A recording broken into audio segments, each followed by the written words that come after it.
I've seen a lot of change, been through a lot of pain.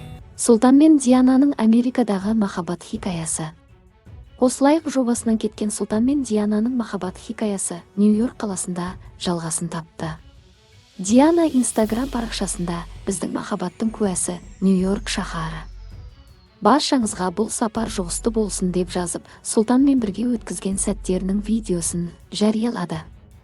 Еске сала кетсек, өткен жылы Диана Скатова Америкаға сапары туралы әзіл аралас видео жариялаған болатын. Сонымен қатар Сұлтанның туыстары да Дианамен бұрыннан таныс, яғни бұл махаббат тарихы кеше немесе бүгін басталған жоқ. Бәлкім 3-4 жыл бұрын басталған болатын. Диананың жақын досы Бика да Дианамен жақын араласқан болатын. Алайда Сұлтан мен Бика арасындағы даудан кейін біраз уақыт өткен соң Диана мен Сұлтан жұп болған еді. Осыдан кейін Бика, яғни Қосылайық жобасының бұрынғы редакторы, Диана мен достық қарым-қатынасын тоқтатты. Желі қолданушылары жарыса жазды.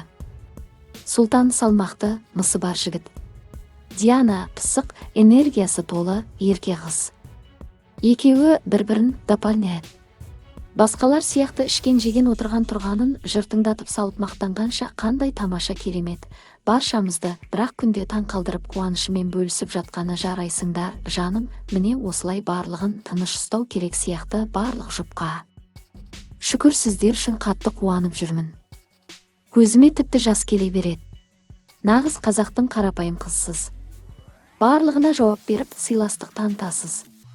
Дайректе жауап берген кезіңізде ылғи таң қаламын. Диана қызымыз тәтті шайдан кейін өзінің махаббат хикаялар мен видеоларын күнделікті әлеуметтік желіде өз жанкүйерлерімен бөлісуде.